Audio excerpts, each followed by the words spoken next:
नमस्कार। ऑनलाइन प्रशिक्षण कार्यक्रम में आप सभी का स्वागत है। मैं हूं आपके साथ नुपुर कुलश्रेष्ठ और ये सत्र जो है हमारा ऑनलाइन प्रशिक्षण कार्यक्रम ये आप देख रहे हैं ई विद्या चैनल नंबर 6 से 12 में, और साथ ही आप हमारे साथ जुड़े हैं यूट्यूब के माध्यम से भी। हमारा यूट्यूब चैनल है NCERT ऑफिशियल। आज इस सत्र में हम बहुत ही ख़ास विषय पर आपसे बातचीत करने वाले हैं और साथ ही साथ ये जो सत्र है ऑनलाइन प्रशिक्षण कार्यक्रम ये हमारा 1 सप्ताह का कार्यक्रम है और इसकी शुरुआत हो जाती है सोमवार के दिन और शुक्रवार, क्योंकि 5 दिन की हमने बात की है, क्योंकि 5 दिन का ये कार्यक्रम है और हर दिन हम एक अलग विषय के साथ आपके साथ जुड़ते हैं। तो जैसे कि आपको पता है कि 5 दिवसीय कार्यक्रम है, 5 घंटे जो हैं उस पर हम आपसे बात करते हैं, एक अलग विषय के साथ जुड़ते हैं। और इस सप्ताह की जो थीम रही है वो रही है डिजिटल वेलनेस। और अगर हम बात करें आज के विषय की, क्योंकि हर दिन एक अलग विषय के साथ हम जुड़ रहे हैं, अगर हम बात करें तो आज का जो विषय है जिस पर हम चर्चा करने वाले हैं वो है डिजिटल स्पेस में मानसिक स्वास्थ्य संबंधी चिंताएं। और हम लगातार इस विषय पर डिजिटल वेलनेस पर बातचीत करते आ रहे हैं और सोमवार को हमने बात की डिजिटल वेलनेस एक सिंहावलोकन, और ट्यूसडे को हमने बात की डिजिटल वेलनेस को प्रभावित करने वाले कारक, और बुधवार को हमने बातचीत की डिजिटल क्षेत्र में शारीरिक कल्याण सुनिश्चित करना, और आज हम बात करेंगे मानसिक स्वास्थ्य संबंधी चिंताएं। और इस खास विषय पर खास जानकारी देने के लिए हमारे साथ स्टूडियो में मौजूद हैं। आप हैं हमारे साथ Yashita Ahluwalia, PhD scholar in clinical psychology, AIIMS नई दिल्ली। यशिता जी, स्वागत है आपका। नमस्कार। नमस्कार। सबसे पहले तो मैं शुक्रिया अदा करना चाहूँगी कि आप सबने मुझे इस प्लेटफॉर्म पे बुलाया। I am really glad to be a part of this initiative and yes, I am really excited to be sharing all of this with all the people, all the audience who are here. और साथ ही साथ जो भी हमारा विषय है जिस पर हम बात करने वाले हैं, विषय आप जान चुके हैं, डिजिटल स्पेस में मानसिक स्वास्थ्य संबंधी चिंताएं। इस विषय से संबंधित कोई भी सवाल आपके जहन में आता है, कोई भी जानकारी आप हासिल करना चाहते हैं तो आप हमारे साथ जुड़ सकते हैं। आप हमें कॉल कर सकते हैं। हमारा नंबर है 8800440559 और साथ ही आप हमें मेल भी कर सकते हैं। हमारी मेल ID है training.helpdesk@cit.nic.in। तो इस ज़रिए ये माध्यम है हमसे संपर्क करने का, इस ज़रिए आप हमारे साथ जुड़ सकते हैं। तो बिल्कुल डिजिटल वेलनेस हम समझते हैं क्या है, और साथ ही साथ हम ये भी जानते हैं कि हम सब डिजिटल युग में रह रहे हैं और जहाँ पर बहुत सारे हमारे पास सावधानियाँ हैं, बहुत सारे सावधानियाँ बरतनी है हमें, क्योंकि जहाँ बहुत सारे फ़ायदे हैं तो वहाँ नुकसान भी हैं, और जहाँ नुकसान है तो वहाँ सावधानी हमें बरतनी है। जहाँ डिजिटल टेक्नोलॉजी ने हमारी जो ज़िंदगी है, हमारी जो दुनिया है उसको आसान बना दिया है, लेकिन वहीं कुछ चिंताएं भी जुड़ गई हैं और उन्हीं चिंताओं की हम बात कर रहे हैं। एक तो हम बात कर रहे हैं वेलनेस की, कि डिजिटल युग में रहते हुए आप खुद को किस तरीके से स्वस्थ रख सकते हैं। हमने शारीरिक कल्याण सुनिश्चित करने हेतु भी इस विषय पर हमने बात की, और साथ ही साथ आज हम बात कर रहे हैं मानसिक स्वास्थ्य संबंधी चिंताएँ। तो बिल्कुल हमारे साथ जुड़ चुके हैं यशिता जी, और उनसे जानते हैं, उनसे समझते हैं कि क्या है मानसिक स्वास्थ्य संबंधी चिंताएं और डिजिटल वेलनेस, इसको हम किस तरीके से समझते हैं। जी ओके। तो आज हमारा चौथा सेशन है इस ट्रेनिंग का। जैसे कि मैम ने बताया, आज हम लोग प्राइमरीली फोकस करेंगे इस चीज़ पे कि डिजिटल स्थानों में जब हम लोग शामिल होते हैं तो कौन सी तरह की मानसिक स्वास्थ्य की समस्याएं हमें आ सकती है, हमें महसूस हो सकती हैं। लेकिन इससे पहले कि हम इन समस्याओं को डिस्कस करें, मैं ये बता देना चाहूँगी कि हर एक वो इंसान जो कि डिजिटल स्पेसेस में एंगेज करता है, ऐसा कंपल्सरी नहीं है कि हर एक इंसान को ही ये समस्याएं होंगी। ये डिपेंड करता है बहुत सारी चीज़ों पे कि आप कितना टाइम डिजिटल स्पेसेस में एंगेज कर रहे हैं, आप कौन सी इन्फॉर्मेशन वहाँ से ले रहे हैं, उस इन्फॉर्मेशन को कैसे समझ रहे हैं, और किस तरह से ये जो फैक्टर्स है वो आपकी रोज़मर्रा की ज़िंदगी पे इम्पैक्ट कर रहा है। जी। तो हमारा ये जो डिस्कशन है ये शुरू होगा एक बहुत ही ज़्यादा प्राइमरी एस्पेक्ट से, जो कि डिजिटल स्पेस का है, जिसे कि हम बोलते हैं सोशल मीडिया। अब ये जो सोशल मीडिया प्लेटफॉर्म्स है ये बेसिकली जगहें हैं जहाँ पर हम लोग नए नए लोगों से मिल सकते हैं, बातचीत कर सकते हैं, अपने ख्यालों को उनसे शेयर कर सकते हैं, अपनी पिक्चर्स अपलोड कर सकते हैं। और आजकल के ज़माने में यूजुअली मोस्टली लोग सिर्फ एक सोशल मीडिया प्लेटफॉर्म पे नहीं ही मौजूद होते हैं, वो मल्टीपल सोशल मीडिया प्लेटफॉर्मों पे साथ में ही यूज़ कर रहे होते हैं।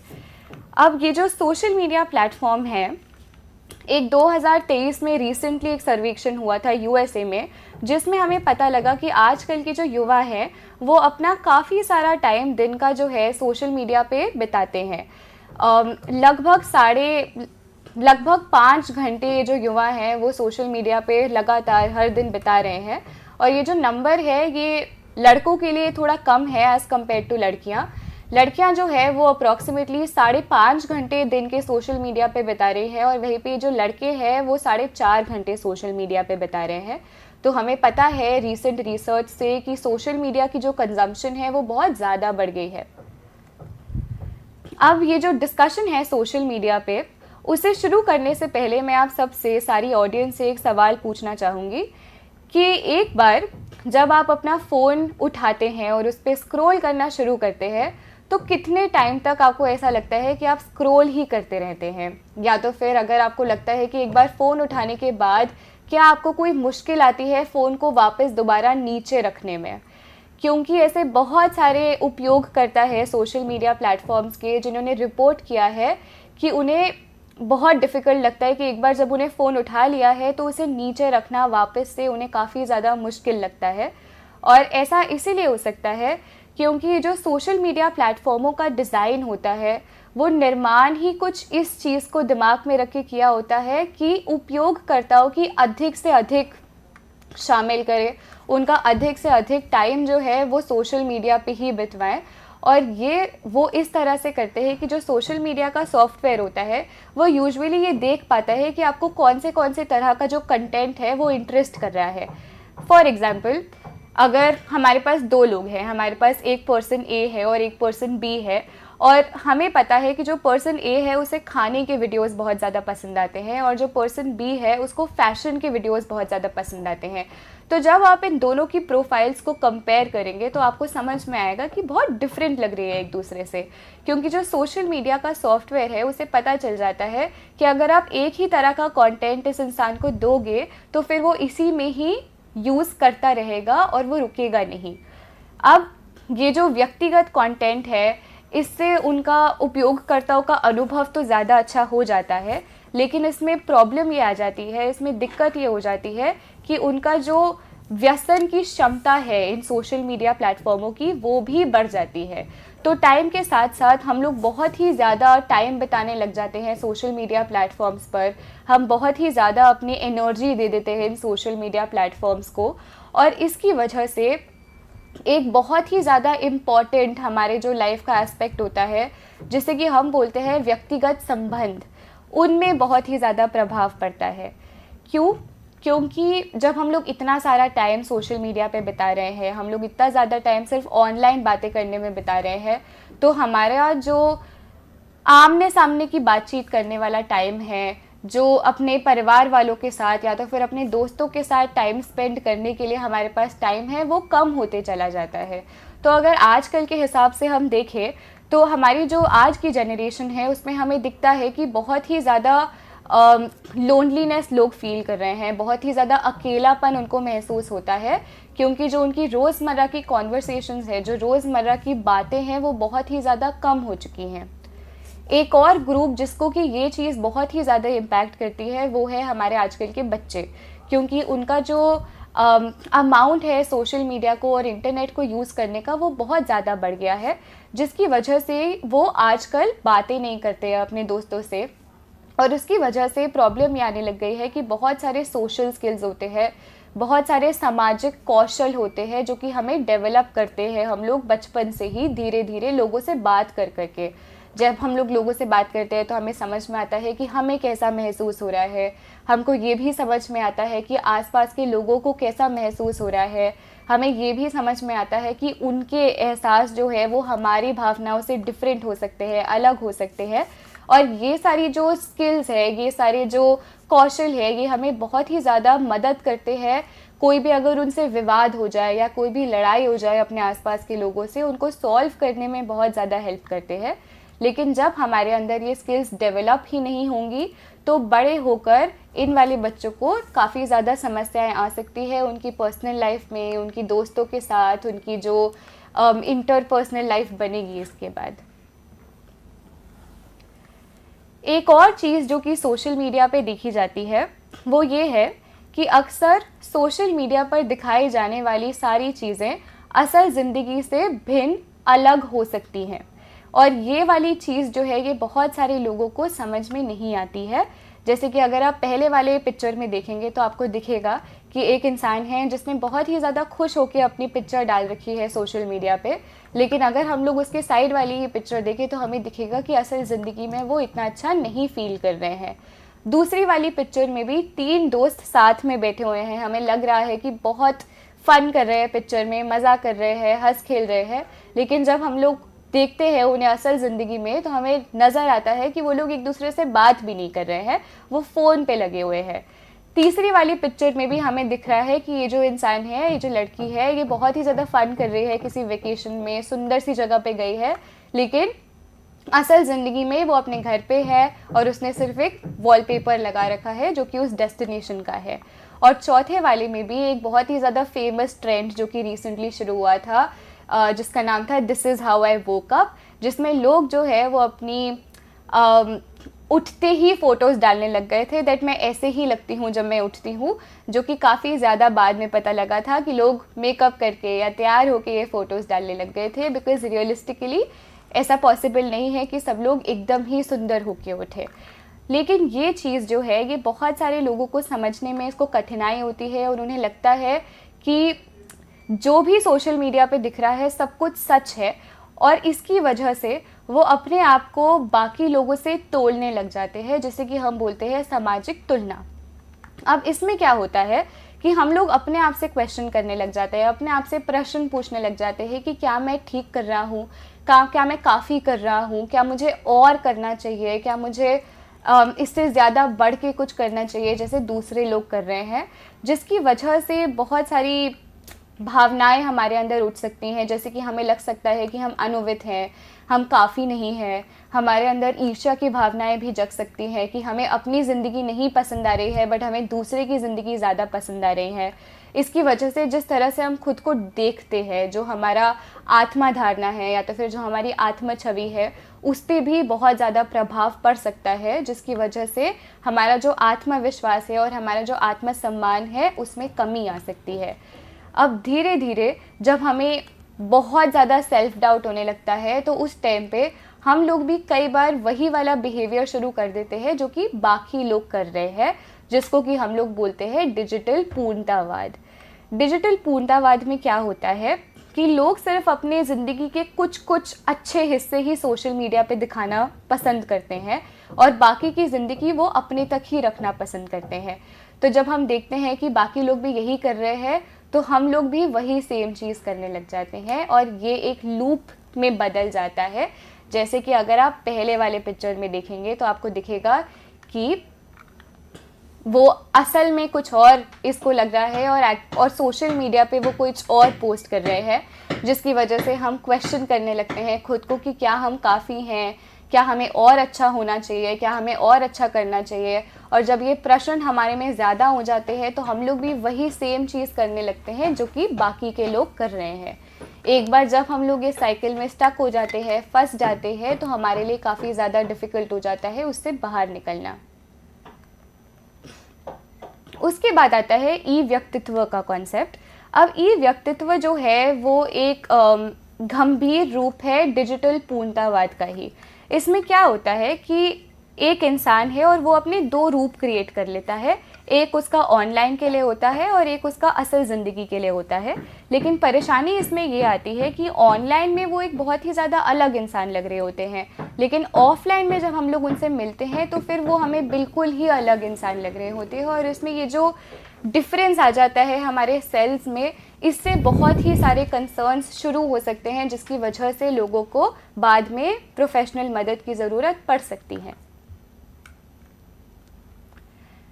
अब एक और जो हमारा फिनोमिनन है जिसे हम लोग बोलते हैं ऑनलाइन निषेध प्रभाव। ऑनलाइन निषेध प्रभाव हमें बहुत सारे रूप में आजकल देखने को मिलता है। हमारे पास ट्रोलिंग है, बुलिंग हो रही है आजकल इंटरनेट पे इतनी ज़्यादा, और किसी को समझ में नहीं आता है कि इस चीज़ को हैंडल कैसे करना है, क्योंकि ऑनलाइन जो हमारे प्रोफाइल्स है, जो हमारा सोशल मीडिया है, उसकी वजह से बहुत ही ज़्यादा प्रॉब्लम होने लगती है कि जी।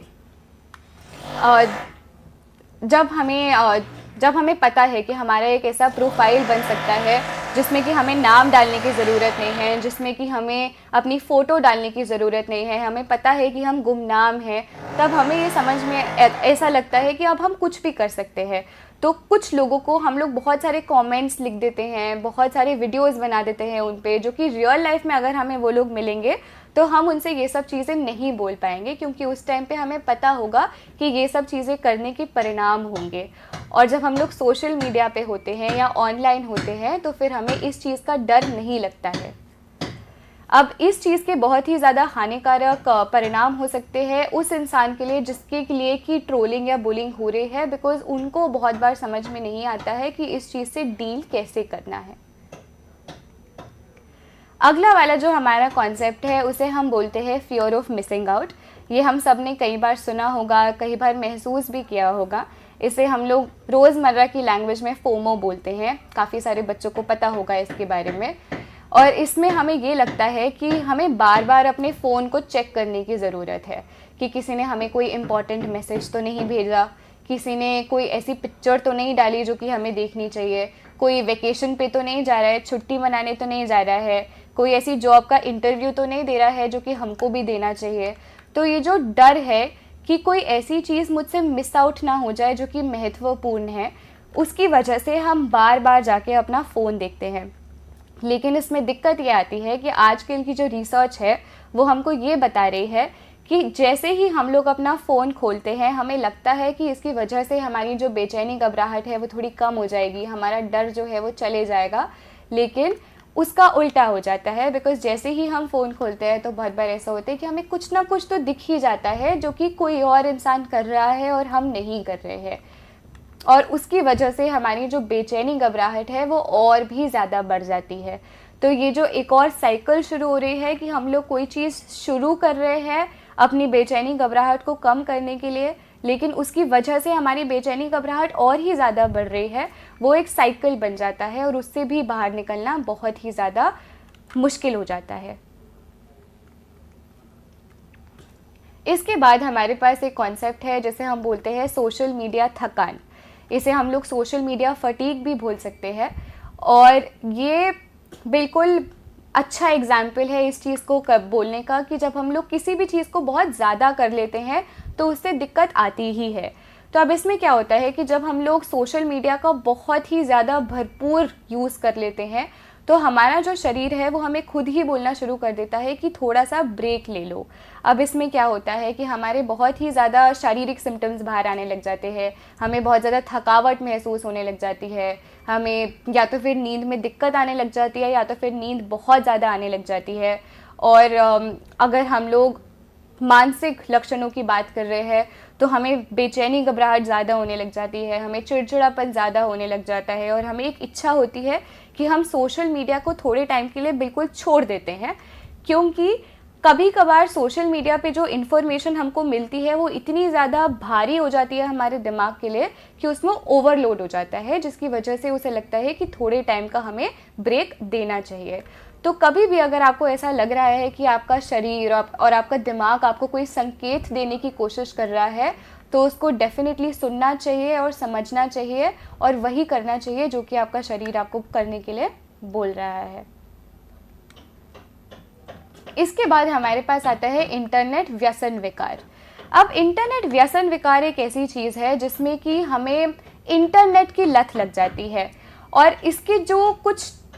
फीचर्स हैं वो काफ़ी ज़्यादा कॉमन है नशीले पदार्थों के जो लत होती है उससे। जैसे कि ऐसा बहुत बार देखा गया है कि जब हम लोग नशीले पदार्थ काफ़ी टाइम तक इस्तेमाल करने के बाद जब हम उन्हें छोड़ देते हैं थोड़े टाइम के लिए, तो हमें एक चीज़ होने लग जाती है जिसे कि हम लोग बोलते हैं विड्रॉल सिम्टम्स। हमें शरीर में दिक्कत आने लग जाती है, हमसे काम नहीं होता है, हमसे सोचा समझा नहीं जाता है। और रीसेंट रिसर्च में ऐसे देखा गया है कि जब हम लोग इंटरनेट को भी उपयोग करना छोड़ते हैं काफ़ी ज़्यादा लंबे समय के बाद, जैसे कि हम बोलते हैं डिजिटल डिटॉक्स, तो उसके बाद भी विड्रॉल सिम्टम्स आ रहे हैं। जो लोग इससे जूझ रहे हैं उनको चिंता होती है, बहुत ज़्यादा बेचैनी घबराहट हो सकती है, चिड़चिड़ापन हो सकता है, और अवसाद यानी कि डिप्रेशन के भी सिम्टम्स आ सकते हैं। उसके अलावा जब हम लोग नशीले पदार्थों की लत डेवलप कर रहे होते हैं, उस टाइम पे ऐसा होता है कि वो सेम ही लेवल को रीच करने के लिए हमको धीरे धीरे अपने जो पदार्थों का क्वांटिटी है, जो अमाउंट है, उसको बढ़ाना पड़ता है हल्के हल्के। और इंटरनेट की भी जब हम बात करें तो ये सेम ही चीज़ देखी गई है कि वो सेम लेवल ऑफ संतुष्टि पाने के लिए हमको धीरे धीरे जो हम इंटरनेट का उपयोग कर रहे हैं उसको हल्के हल्के से बढ़ाना होता है, ऊंचे लेवल पे लेके जाना पड़ता है। और इसीलिए ही ये बहुत ज़्यादा इम्पॉर्टेंट है कि अगर कोई भी इंसान को इंटरनेट व्यसन विकार जैसे सिम्टम्स दिख रहे हैं तो उसे डेफिनेटली किसी डॉक्टर की हेल्प लेनी चाहिए। अब जो सोशल मीडिया व्यसन है वो इंटरनेट व्यसन का ही एक छोटा हिस्सा है। इसमें हमारे पास जो सोशल मीडिया है सिर्फ उसकी लत लगी होती है। तो जो भी लोग इससे जूझ रहे होते हैं उनको ऐसा लगता है कि बार बार मैं अपना सोशल मीडिया लॉगिन करूं और बार बार देखूं कि उसमें कौन से अपडेट्स आ रखे हैं, और उनके दिमाग में लगातार यही चीज़ें चलती रहती हैं जो भी उन्होंने सोशल मीडिया पे देखा है। जैसे कि अगर उन्होंने किसी की पिक्चर देख ली या किसी ने कोई स्टोरी शेयर करी हो, उन्होंने वो देख ली, तो उनके दिमाग में लगातार वही कंटेंट जो है वो चलता रहेगा। और ये चीज़ जो है उनके काम के साथ और उनकी रोज़मर्रा की ज़िंदगी के साथ बहुत ही ज़्यादा प्रभाव कर सकती है। हमें रिसर्च दिखाती है कि 12% जो लोग हैं जो कि सारे के सारे उपयोग करता है सोशल मीडिया के, उसमें से 12% ऐसे लोग हैं जो कि सोशल मीडिया व्यसन से करेंटली जूझ रहे हैं। उसके बाद हमारे पास आता है इंटरनेट गेमिंग विकार। अब जो गेमिंग विकार है वो बहुत बिना इंटरनेट के भी वो हमें मिलता है, वो वाली गेम्स के लिए जिसके लिए कि इंटरनेट की रिक्वायरमेंट नहीं होती है। लेकिन अगर हम लोग उन वाली गेम्स की बात करें जिसमें कि इंटरनेट उन्हें डाउनलोड करने के लिए भी चाहिए, फिर इंटरनेट उन्हें खेलने के लिए भी चाहिए, उन वाली सारी गेम्स की अगर किसी को भी लत लग जाती है तो फिर हम उसे बोलते हैं कि इसे इंटरनेट गेमिंग विकार हो गया है। इस वाली जो समस्या है इसमें ये होता है कि बहुत बार हमें किसी ना किसी गेम की ऐसी लत लग जाती है कि हमें उसे छोड़ने की इच्छा ही नहीं होती। हमें ये इच्छा होती है कि हम लोग उसे लगातार खेलते रहें और हम लोग उसके अलावा अपनी ज़िंदगी के जो बाकी सारे के सारे पहलू होते हैं उसको इग्नोर करना शुरू कर देते हैं या तो फिर उस पर ध्यान देना बंद कर देते हैं। और अगर ऐसी कोई भी समस्या आ रही है तो फिर इसे हम लोग इंटरनेट गेमिंग विकार बोलते हैं। स्पेसिफिकली एक टाइप का गेम है जिसे कि हम लोग बोलते हैं multiplayer online role playing games, जो कि काफ़ी ज़्यादा कॉमनली दिखती हैं इस वाली समस्या में। और सबसे ज़्यादा कॉमनली रिपोर्टेड यही वाली दिक्कत है जो कि उन लोगों में देखी जाती है जो कि इंटरनेट रिलेटेड समस्याओं के लिए डॉक्टर्स के पास या तो फिर किसी हेल्थ प्रोफेशनल के पास जाते हैं। इसके बाद में हमारे पास आता है साइबर बुलिंग का कॉन्सेप्ट। अब जो बुलिंग का कॉन्सेप्ट है वो बहुत ही ज़्यादा सदियों से चलते आ रहा है। इसमें ये होता है कि कुछ लोग हैं जो कि बाकी लोगों को जाके या किसी दूसरे इंसान को जाके आक्रामक व्यवहार दिखाता है या तो फिर उनसे गलत तरीके से बिहेव करता है। और जब यही सेम चीज़ इंटरनेट के माध्यम से होने लगे या तो फिर किसी डिजिटल डिवाइस के द्वारा होने लगे तो तब हम उसे साइबर बुलिंग का नाम देते हैं। अब साइबर बुलिंग की वजह से जो भी पीड़ित इंसान है उसके लिए बहुत डिफ़िकल्ट हो जाता है इस चीज़ को हैंडल करना, बिकॉज उन्हें समझ में नहीं आता है कि इस चीज़ से कोप अप कैसे करें। अब हमारा जो रिसर्च है वो भी हमें ये बताता है कि जो पीड़ित लोग होते हैं उनमें और भी ज़्यादा डिप्रेसिव सिम्टम्स डेवलप हो सकते हैं इसकी वजह से, प्लस उनमें आत्महत्या की भी सोच आ सकती है क्योंकि उन्हें समझ में नहीं आता है कि अब इस चीज़ को कैसे हैंडल करना है। एक और 2 ग्रुप्स हैं हमारे पास जिसमें कि हेल्प की बहुत ज़्यादा ज़रूरत रहती है। पहला ग्रुप है वो वाले लोग जो कि साइबर बुलिंग कर रहे हैं। उन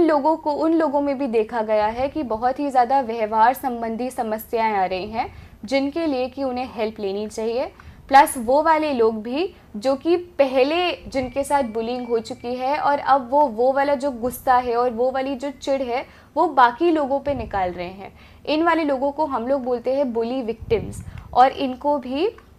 इन तीनों ग्रुप्स को ही, जो साइबर बुलिंग के पीड़ित हैं, जो साइबर बुलिंग करते हैं और जो बुली विक्टिम्स है यानी कि जो कि पहले बुली हुए थे और अब वो दूसरे लोगों को बुली कर रहे हैं, तीनों लोगों को ही मदद लेने की ज़रूरत होती है। इसके अलावा हमारे पास है ऑनलाइन जुआ विकार। ऑनलाइन जुआ विकार में जो जुए की जो एक्टिविटीज़ होती हैं वो बिल्कुल ही डिफरेंट नहीं होती हैं, वो हमारे पारंपरिक जुए से रिलेटेड ही होती हैं, लेकिन उसमें डिफरेंस ये आ जाता है कि वो इंटरनेट के माध्यम से खेली जाती हैं। जैसे कि अगर हम लोग अपना पारंपरिक जुआ देखें तो उसमें हमारे पास आ जाती हैं चीज़ें जैसे कि कसिनो में जाते हैं, या तो फिर स्लॉट मशीन्स के साथ खेलते हैं, लॉटरी खेलते हैं, या कार्ड गेम्स खेलते हैं। अब बिल्कुल ऐसे ही ऐप्स डेवलप हो गए हैं जो कि आपको पूरे इंटरनेट पे मिल जाएंगे। हमारे पास ऑनलाइन रमी आ गया है, ऑनलाइन तीन पत्ती है, ऑनलाइन कसिनो है, ऑनलाइन स्लॉट मशीन्स है, ऑनलाइन लॉटरी है। और ये सारे जो गेम्स हम लोग यूजुअली जाकर खेलते थे जुआ घरों में, अब वो हम लोग कहीं से भी ऑनलाइन खेल सकते हैं। रिसेंटली एक रिसर्च करी गई थी जिसमें कि हमें पता चला था कि 15% जो जुए खेलने वाले लोग होते हैं, उन्होंने बताया था कि ये जो ऑनलाइन जुआ खेलने वाला है, इसकी जो व्यसन क्षमता होती है वो ज़्यादा होती है ट्रेडिशनल गैम्बलिंग के मुकाबले। और ये 2 रीज़न्स की वजह से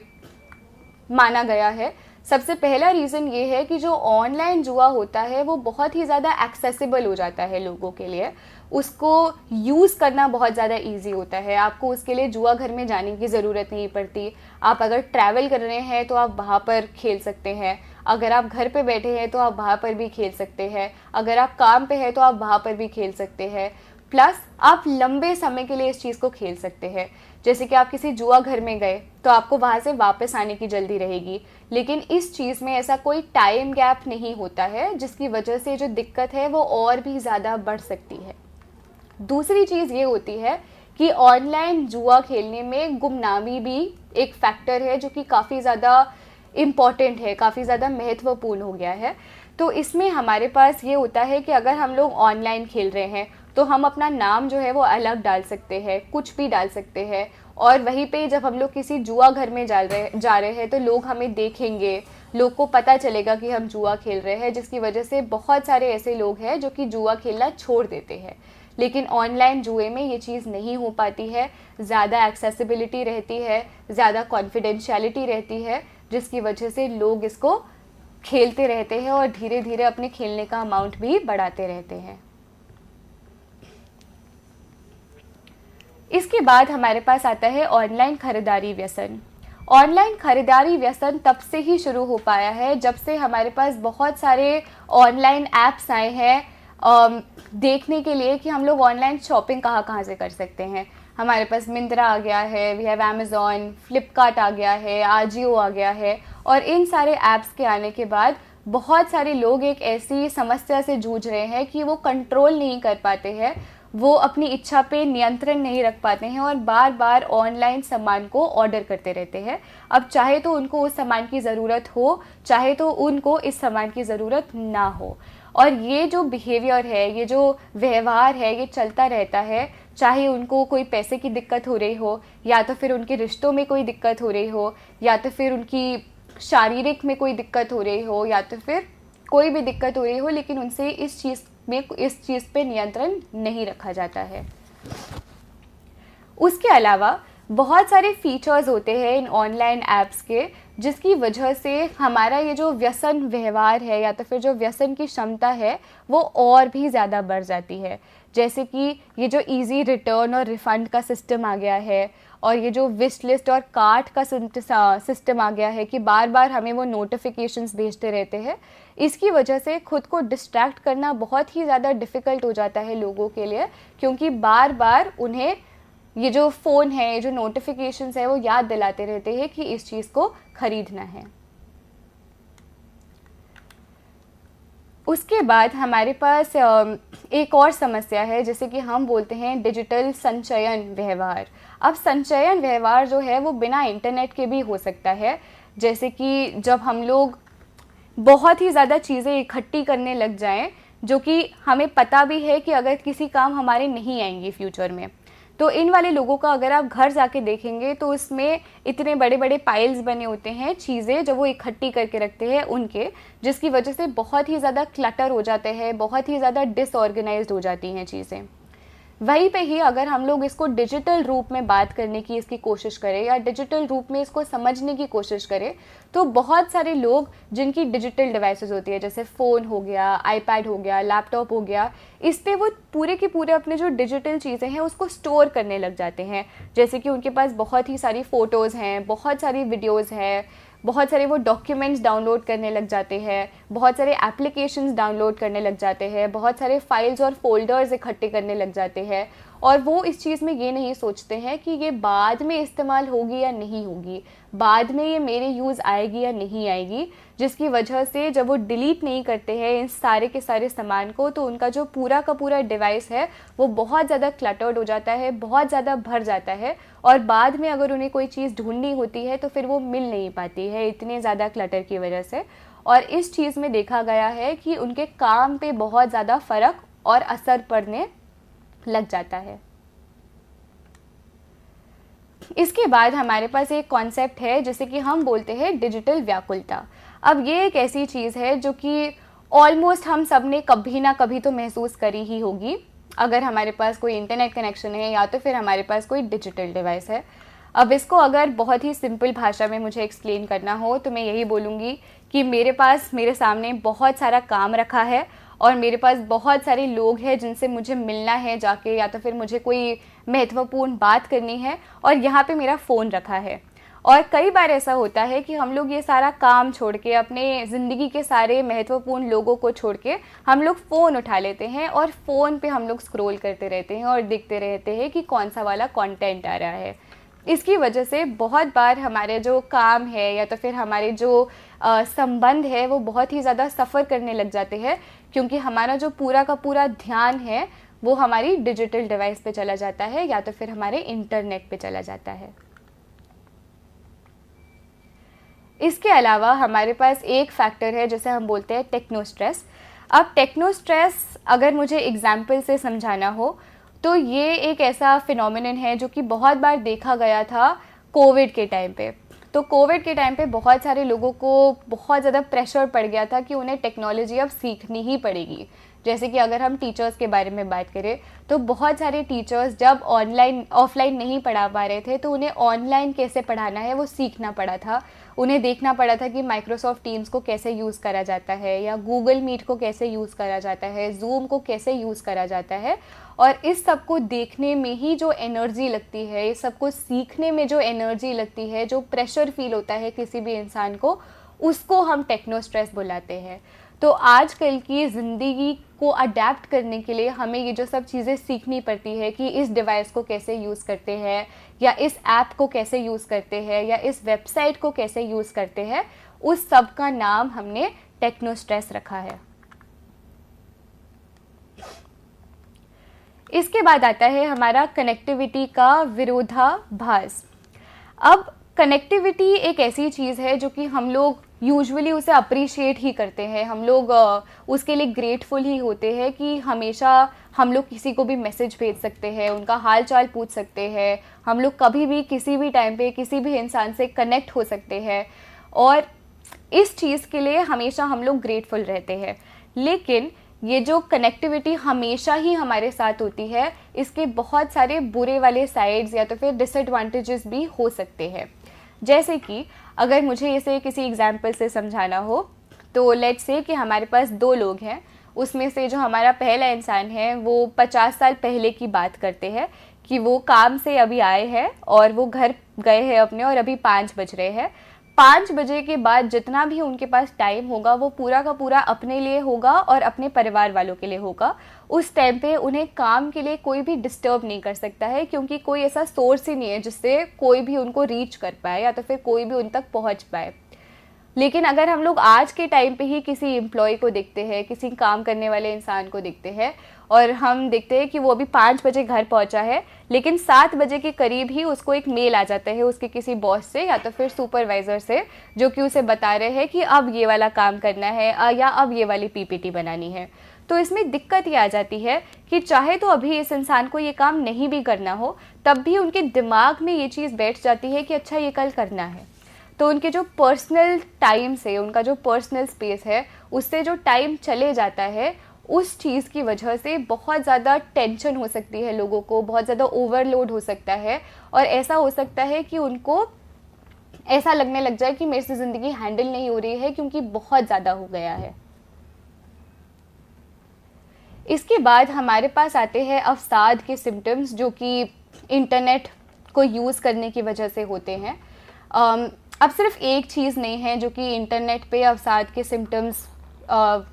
को क्रिएट कर सकती है, बहुत सारी चीज़ें हैं। जैसे कि अगर हमने स्टार्टिंग में डिस्कस करा था कि जो अकेलापन हमें महसूस होने लग गया है इतना ज़्यादा इंटरनेट आने के बाद, या तो फिर हमें जो ये सामाजिक एकांत फील होने लग गया है कि हम लोग बिल्कुल अकेले अकेले रहने लग गए हैं, ऐसा कोई सपोर्ट करने वाला इंसान नहीं है, आमने सामने बैठ के बातचीत करने के लिए कोई इंसान नहीं है, तो इन वाले केसेस में काफ़ी ज़्यादा दिक्कत हो जाती है। क्योंकि जब हम लोग इतने अकेले हो जाते हैं और हमारे पास कोई सपोर्ट सिस्टम नहीं होता है और हम किसी से बातचीत भी नहीं कर रहे होते हैं, तो हमारे शरीर और दिमाग के लिए बहुत ही ज़्यादा ईजी हो जाता है अवसाद के तरफ जाना। तीसरी चीज़ ये होती है कि जो साइबर बुलिंग और साइबर स्टॉकिंग जैसी चीज़ें हो रही है इंटरनेट पे, ये जिसके साथ भी हो रही होती हैं उनको समझ में नहीं आता है कि इस चीज़ से कैसे डील करना है, क्योंकि उन्हें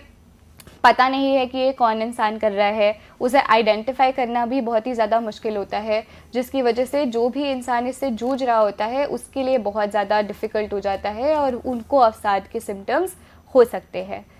चौथी चीज़ होती है कि ये जो हम सोशल मीडिया की तुलना करते हैं अपनी बाकी लोगों से, इसकी वजह से बहुत ज़्यादा प्रॉब्लम आ सकती है बहुत ज़्यादा लोग की ज़िंदगी में, क्योंकि जब हम लोग खुद को ही नापसंद करने लग जाते हैं तो उस टाइम पे हमें ऐसा लग सकता है कि हमें एक ऐसे टाइप की उदासी महसूस हो रही है जो कि पहले नहीं हुई है। 5वां पॉइंट है हमारा लत और निकासी। लत के टाइम पे अगर किसी भी इंसान को समझ में आ रहा है कि मेरे साथ ऐसी दिक्कत शुरू हो गई है, तो उस वाले समय पे उनके लिए काफ़ी ज़्यादा डिफ़िकल्ट हो जाता है कई बार इस चीज़ को समझना कि अब हम इसमें फंस चुके हैं। और बहुत बार लोग जो है लत लगने के बाद अवसाद के सिम्टम्स डेवलप करने भी शुरू कर देते हैं। और अगली चीज़ ये है कि अगर वो उसके बाद इस लत को छोड़ने की भी कोशिश करते हैं, अगर इस विकास को छोड़ने की भी कोशिश करते हैं, तभी भी जो विड्रॉल सिम्टम आता है, जो निकासी के लक्षण आते हैं उनमें, उसमें भी एक बहुत ही ज़्यादा इम्पॉर्टेंट पार्ट होता है अवसाद के सिम्टम्स का। उसके बाद आता है कि हमें बेचैनी घबराहट किस किस चीज़ से हो सकती है इंटरनेट की वजह से, जिसमें सबसे पहला हमारा जो पॉइंट है वो है ऑनलाइन लक्षणों की खोज करना। आजकल ये चीज़ बहुत ज़्यादा होने लग गई है कि अगर लोगों के लेट्स से पैर में दर्द हो रही है या तो फिर उनकी सांसें बहुत ज़्यादा बढ़ रही हैं, तो वो सीधा जाके इंटरनेट पे सर्च करने लग जाते हैं कि मुझे क्या हो रहा है। अब इंटरनेट में ये दिक्कत होती है कि वो जो इन्फॉर्मेशन है उसको फ़िल्टर करके नहीं देता है। उसमें जितनी भी सारी इन्फॉर्मेशन होती है या जितनी भी डिजीज़ेज़ होती हैं जिसमें कि ये सिम्टम आ रहा है, वो सारा का सारा ही बता देता है, जिसकी वजह से लोगों में बहुत ही ज़्यादा बेचैनी घबराहट पैदा हो सकती है, क्योंकि उन्हें लगने लग जाता है कि उन्हें ये वाली डिज़ीज़ हो सकती है। दूसरी चीज़ है fear of missing out. Fear of missing out की बात हमने पहले भी करी है कि जब हमें चिंता होती है कि हम कोई महत्वपूर्ण चीज़ को मिस कर रहे हैं, उस समय हमें लगता है कि हमें बारी बारी फ़ोन चेक करना चाहिए, लेकिन फ़ोन चेक करते ही हमारी बेचैनी घबराहट और भी ज़्यादा बढ़ जाती है। इसके अलावा आजकल इंटरनेट पे बहुत ही ज़्यादा प्राइवेसी के प्रॉब्लम्स होने लग गए हैं, जहाँ पर कि लोगों की जो पर्सनल इन्फॉर्मेशन है वो बहुत सारे सॉफ्टवेयर्स रिकॉर्ड कर रहे हैं, बहुत सारे ऐप्स रिकॉर्ड कर रहे हैं, और बहुत सारे लोगों के लिए बहुत टेंशन देने वाली ये चीज़ हो जाती है कि इस इन्फॉर्मेशन को कहाँ पे और किस तरह यूज़ करा जाएगा। इसके अलावा जो इंटरनेट पे बहुत ज़्यादा स्कैम्स और फ्रॉड होने लग गए हैं, जिसमें कि लोग आइडेंटिटी ले रहे हैं एक दूसरे की, लोग एक दूसरे के पैसे चुरा रहे हैं, वो भी एक बहुत ही बड़ा बेचैनी घबराहट का सोर्स हो सकता है लोगों के लिए। इसके अलावा जो साइबर बुलिंग और साइबर स्टॉकिंग है, प्लस जो सोशल मीडिया की तुलना है, उससे सिर्फ अवसाद के ही सिम्टम्स नहीं आते हैं, उससे बाकी सिम्टम्स भी आ सकते हैं, जैसे कि बेचैनी घबराहट और चिंता होना कि इस चीज़ का हम लोग क्या करेंगे। इसके अलावा जो जानकारी का अधिकतर होना हो जाता है। अब जैसे ही हम लोग इंटरनेट पे जाते हैं हमारे पास बहुत सारी इन्फॉर्मेशन होती है और वो बहुत सारी इन्फॉर्मेशन हम कंज्यूम करते रहते हैं। तो जब हम लोग इतनी सारी इन्फॉर्मेशन को कंज्यूम करते हैं तो उस चीज़ को हैंडल करना हमारे दिमाग के लिए कभी कभार डिफ़िकल्ट हो सकता है, जिसकी वजह से लोगों में बेचैनी घबराहट आ सकती है। उसके बाद इंटरनेट एडिक्शन का नींद पर भी प्रभाव पड़ सकता है। अब वो कैसे होता है कि आजकल की जनरेशन में स्पेशली लोग जो हैं वो सोने से पहले फ़ोन यूज़ करते हैं या तो फिर बाकी की डिजिटल डिवाइसेस यूज़ करने लगते हैं। और जब वो स्क्रीन टाइम हमारा बढ़ जाता है, जब वो स्क्रीन की जो रेज़ होती है जब वो हमारी आंखों पे पड़ती है, तो वो हमारी जो शरीर है उसको गलत संकेत देती है और वो वाला हार्मोन प्रोड्यूस कम करना कर देता है जो कि नींद लेकर आता है, जिसकी वजह से हमें नींद शुरू करने में दिक्कत आने लग जाती है। प्लस जब हमारे पास हार्मोन की वो कमी हो रही है, उस केमिकल की कमी हो रही है, तो हमारी जो नींद की क्वालिटी है वो भी बहुत ज़्यादा कम हो जाती है। हमारी जो नींद की ड्यूरेशन है, जो टाइम है जिसमें हम सो रहे हैं, वो भी बहुत ज़्यादा कम हो जाता है और इसकी वजह से हम लोग बहुत ही ज़्यादा उठने में दिक्कत आती है हमको। जब हमको उठने में दिक्कत आती है, जो अगला दिन है उसका जो काम है, उसमें जो ध्यान देना है, उसमें जो चीज़ें करनी है वो हमसे बहुत कम हो पाती है और हमें पूरे दिन ही थकावट महसूस होती है। अगर लंबे समय तक यही सेम साइकिल फॉलो होता रहे किसी भी इंसान के साथ, तो उसके जो शरीर का अंदरूनी बैलेंस होता है, जिसे कि हम लोग इक्विलिब्रियम बोलते हैं, वो ख़राब हो सकता है। प्लस उनका जो शरीर का एक सर्केडियन रिदम होता है कि इस टाइम आप सोने जाओगे और इस टाइम आप उठने जाओगे, उसमें भी असंतुलन आ सकता है। अब हमारा आखिरी है हिस्सा जिसमें कि इंटरनेट का प्रभाव पड़ता है, जो कि है हमारी भूख या तो फिर हमारे खाने का स्टाइल। और ऐसा देखा गया है कि जब हम लोग इंटरनेट बहुत ही ज़्यादा यूज़ करते हैं तो हमारा एक गतिहीन जीवन शैली बन जाती है, क्योंकि यूजुअली जब हम लोग कोई भी डिजिटल डिवाइस यूज़ करते हैं तो हम लोग बैठ के ही करते हैं या तो फिर लेट के ही करते हैं, जिसकी वजह से बहुत सारे लोगों में ओवरवेट होने की टेंडेंसीज थोड़ी ज़्यादा बढ़ जाती है या तो फिर ओबेसिटी डेवलप करने का रिस्क थोड़ा ज़्यादा बढ़ जाता है। प्लस जब हम लोग कोई भी डिजिटल डिवाइस यूज़ कर रहे होते हैं तो उस समय हमारा ये जो स्नैकिंग की आदत पड़ गई है कि कुछ ना कुछ खाना है साथ साथ में, उसकी वजह से हमें भूख बहुत कम लगने लग जाती है। तो हम लोग जब पहले ही स्नैक्स ले चुके होते हैं तो हमारी वो जो 3 मील्स का पूरा स्केड्यूल होता है वो बहुत ही ज़्यादा इंटरप्ट होने लग जाता है। और लास्टली जो इंटरनेट पे ये बहुत ही ज़्यादा साइट्स आ गए हैं जैसे कि प्रो एना और प्रो मिया, ये ईटिंग डिसऑर्डर्स जो है हमारे, जैसे कि एनोरेक्सिया नर्वोसा या बुलिमिया नर्वोसा, इनको बहुत ही ज़्यादा बढ़ावा देने लग गई हैं। तो वो वाली जो युवा है जिनको कि अभी इतना ज़्यादा समझ में नहीं आया है कि किस तरह की चीज़ें हेल्दी होती है और किस तरह की नहीं होती है, वो इन वाली बातों को विश्वास कर लेती है कि हमें यही लाइफस्टाइल मेंटेन करके रखना चाहिए और इस चीज़ का उनकी जो हेल्थ है, शारीरिक हेल्थ है या तो फिर मानसिक हेल्थ है, उस पर बहुत ही ज़्यादा इम्पैक्ट पड़ सकता है। तो बिल्कुल आज हमने बात की, हमारे ऑनलाइन प्रशिक्षण कार्यक्रम में हमने बात की डिजिटल स्पेस में मानसिक स्वास्थ्य संबंधी चिंताएं, और हमने समझा पूरा, मैम ने हमें समझाया, यशिता जी हमारे साथ हैं, उन्होंने पूरा एक्सप्लेन किया आपको कि किस तरह की जो मानसिक स्वास्थ्य संबंधी परेशानियां हैं वो आपको हो सकती हैं। तो ऐसे में आपको अपना ख्याल रखने की बहुत ज़रूरत है। हम मानते हैं कि टेक्नोलॉजी है और हमारा जो भी काम है वो अब इसके बिना असंभव है, हमें हर तरीके से हम इस पर हमारी डिपेंडेंसी है, लेकिन इसके साथ साथ हमें अपनी सेहत का भी ख्याल रखने की बहुत ज़रूरत है। तो जहाँ हम इस बात को यशिता जी समझ रहे हैं कि हमें एक तो पहली बात ये कि हमें कुछ सिम्टम्स दिखाई दे रहे हैं, लेकिन हमें कब समझे कि हमें अब एक्सपर्ट की हेल्प ले लेनी चाहिए, हमें एक्सपर्ट से हेल्प लेनी चाहिए।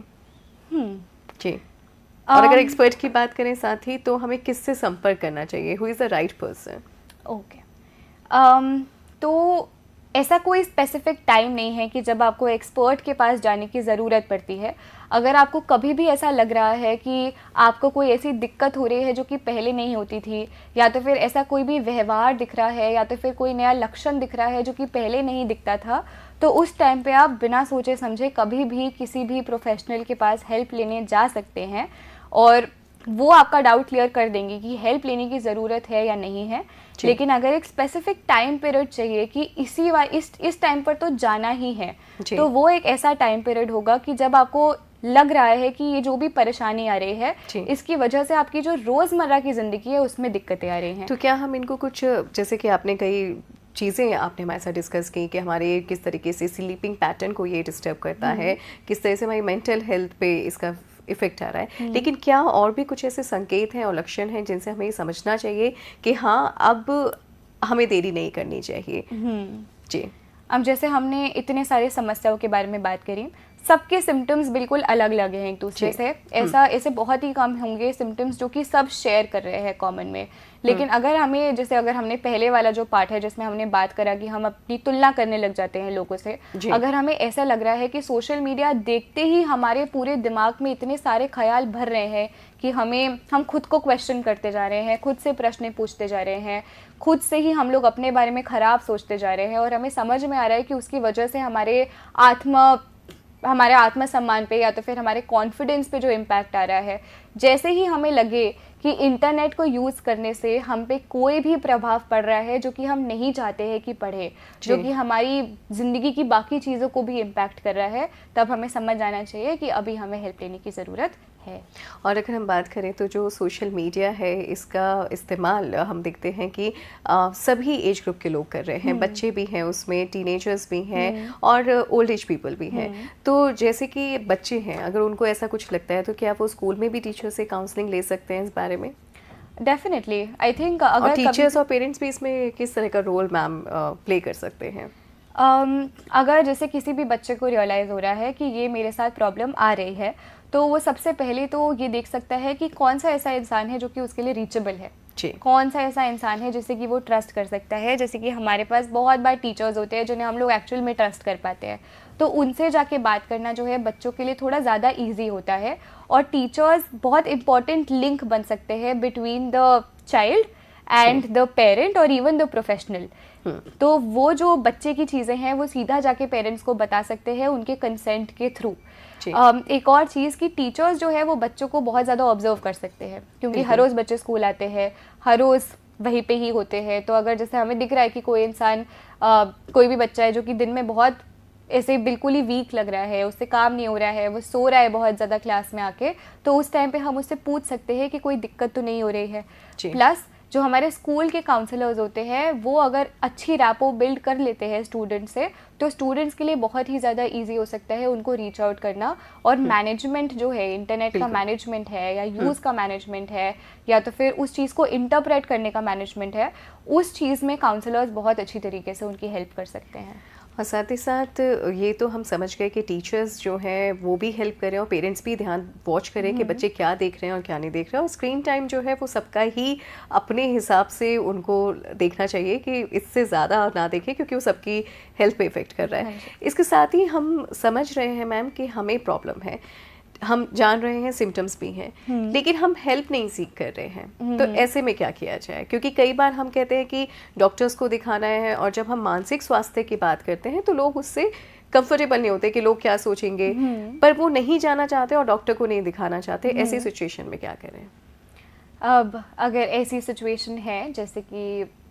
अगर मुझे पैर में दर्द हो रही है और मेरे को पैर में दर्द हो रही है लेकिन मैं डॉक्टर के पास नहीं जा रही हूँ, मैं सोच रही हूँ कि मैं कोल्ड कंप्रेस रख लूँ या तो फिर मैं हॉट कंप्रेस रख लूँ और वो ठीक हो जाएगा। अब कुछ ऐसी चीज़ें होती है जो कि हॉट या कोल्ड कंप्रेस से ठीक हो जाती हैं, लेकिन कुछ ऐसी भी चोट होती है जो कि हॉट या कोल्ड कंप्रेस से ठीक नहीं होती है और उसमें डॉक्टर की हेल्प चाहिए ही होती है। तो इस वाले केस में हमें इवेंचुअली डॉक्टर के पास जाना ही पड़ता है, क्योंकि हमें पता है कि हमें इसको ठीक तो करना ही है, क्योंकि हमें दर्द हो रही है, हमसे हर रोज़ काम नहीं हो रहा है। तो अगर हम कभी भी अवॉइड कर रहे हैं किसी भी एक्सपर्ट के पास जाना किसी भी रीज़न की वजह से, तो हमें ये देखना चाहिए कि या तो फिर हम लोग खुद से उसकी इतनी ज़्यादा हेल्प कर ले, या तो फिर हम लोग किसी और इंसान से हेल्प मांगे, अपने आसपास के लोगों से, पेरेंट्स से, टीचर से, काउंसलर्स से। और अगर वो भी हेल्प नहीं कर रहा है तो जब तक हम लोग कोई और हेल्प नहीं लेते हैं तब तक हमें ध्यान रखना चाहिए कि इसे बढ़ नहीं रहे हैं। बिल्कुल। तो बहुत अच्छे से आपने इस बात को समझा कि आप अपनी मेंटल हेल्थ का किस तरह से ख्याल रख सकते हैं, और साथ ही साथ